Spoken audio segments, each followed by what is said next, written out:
Bon, au numéro B, ce qu'on veut faire, c'est trouver le moment de force. C'est écrit. Trouver le module du moment de force nécessaire pour maintenir la bobine en rotation.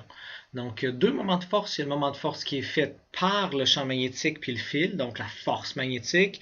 Puis il y a le moment de force que l'humain doit faire pour tourner cette bobine-là. Donc, je dis l'humain ou peu importe ce qu'il y a, la force extérieure. Fait que nous autres, c'est cette force extérieure, le moment de force extérieure, vu que ça tourne, qu'on veut trouver. Fait que pour ça, on va trouver le moment de force de ce qui tourne. On parle d'une vitesse constante, là, fait que vous avez compris. Donc, si ça tourne dans cette direction-là, il y a un moment de force dans cette direction-là qui est fait extérieur, on va appeler ça de même, et il y a donc un moment de force qui va dans l'autre sens, qui est fait par le champ magnétique. Puis c'est ça qu'on veut trouver. On sait que ça va être égal à ça, parce que vu que ça va avec une vitesse angulaire constante, on sait que la somme des moments de force est égale à 0. Donc c'est là où est-ce qu'on va s'en aller en tant que tel.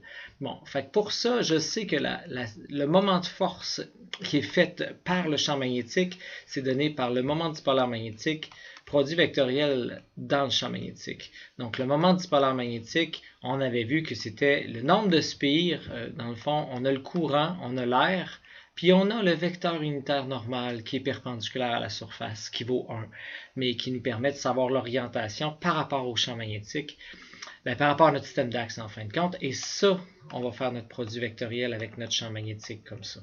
Donc, allons voir ce qu'on avait. Donc, ce qu'on a ici, c'est une bobine carrée. Bon, ici, je vais placer en X, je ne sais pas si vous voyez mon champ magnétique, donc c'est 0,04 en I. Pour ce qui est de ma bobine, dans le fond, ce que je vais faire, puisque là, on le demande à 0,1 seconde, qu'on veut trouver ce moment de force-là, parce qu'il varie dans le temps.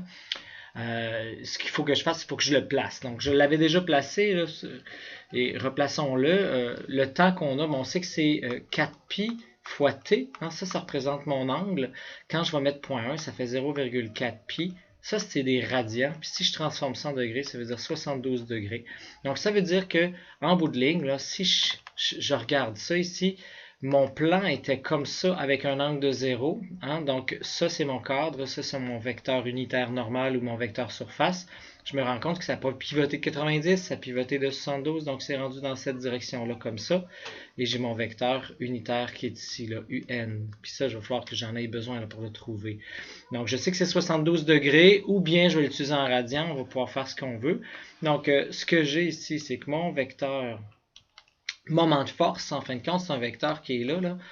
C'est N, le nombre de spires. Donc, le nombre de spires, c'était 25. Le courant, bon, est-ce que moyen de savoir le courant que dans cette bobine-là? Ben, si je sais qu'il y avait 29,9 millivolts dedans, ben, puisque je connais la résistance de ta bobine, tu es capable de savoir le courant. Là, V égale R est encore bon. Donc là, ici, je peux faire en fin de compte delta V sur R, ou c'était mieux la force électromotrice sur R. Donc c'est ça que je vais mettre à cet endroit-là, ou c'était mieux 29 millivolts, 0,0299 divisé par ta résistance, qu'on a dit que c'est une résistance de 2,5 ohms. Donc, tu vois, ça c'est ça sur ça. Maintenant, pour ce qui est de la surface, c'est 0,5 au carré. Et là, il me reste à multiplier ça par mon vecteur unitaire normal. Quand je regarde mon vecteur unitaire normal qui est là, ici, là, si je m'en viens ici à la place puis je le fais comme ça, donc c'est 1 dans cette direction-là, et je me rends compte que ça, cet angle-là, c'est 0,4 fois pi, ou 72 degrés. Donc tu vois, c'est cosinus et sinus en x puis en y, parce que c'est comme ça qu'on a mis nos axes. Donc ce que je vais faire, ici dans le fond, ça va me faire cosinus de 0,4 pi. N'oublie pas d'être en radian sur ta calculatrice avec un i. Et plus sinus 0,4 pi fois j. Et ça, c'est produit vectoriel de ton champ magnétique B qui est 0,00, pas 0,04, mais 0,4, qui lui est en I aussi. Donc, en bout de ligne, quand je vais faire ce produit vectoriel-là, je me rends compte de quoi? Parce que ça, je peux le mettre en évidence. Je me rends compte de quoi? Le I avec le I, ça va donner 0. Donc, il n'y a rien avec ça, c'est juste lui avec lui. Puis le J avec le I va me donner un moins K. Là, si on raisonne moins K, on comprend bien, moins K, ça veut dire que c'est rentrant dans la page, puis on est vraiment en train de trouver ça ici. Donc, le vecteur rotation, c'est un peu comme mon pouce indique l'axe de rotation, mes doigts indiquent le sens de la rotation. Donc, si j'obtiens moins K ici, c'est ça qu'on obtient, moins K, tu comprends que ce que ça fait, ça tourne dans cette direction-là, ça veut dire rentrant en K. Ici, si on a mis IJ comme ça. Donc, c'est un peu la notion vectorielle du moment de force. Bon, après pitonnage, on va arriver à la réponse. Donc, je vais faire une pause, je vais prendre ma calcul. Bon, j'ai ma calcul. Donc, 25 fois 0.0299 divisé par 2.5 fois 0.05 au carré. Là, le cos, on l'élimine parce que ça fait rien. Donc, fois le sinus, je m'assure d'être en radian. Donc, sinus de 0.4 pi, ou tu prends 72 degrés, fois 0.04. Donc, j'arrive à 2,84 par 10, excusez, 10 à la moins 5. Donc là, c'est quoi ces unités-là? Ben, c'était force fois distance, donc c'est normalement Newton mètre. Donc, c'est ce que je trouve comme unité. Et l'orientation de lui, c'est moins K. OK?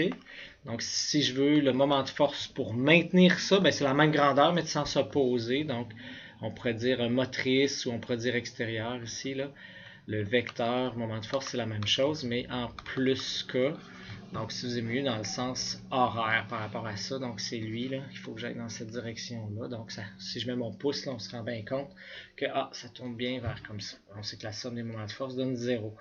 Donc, ça, c'était le B. Maintenant, en C, ce qu'on veut trouver, c'est la puissance, comment on dit ça? La puissance mécanique nécessaire pour maintenir en rotation. Donc, la puissance mécanique, ben, c'est le moment de force simplement fois la vitesse. C'est un peu comme force fois vitesse en termes de translation, mais en rotation, c'est moment de force fois vitesse angulaire.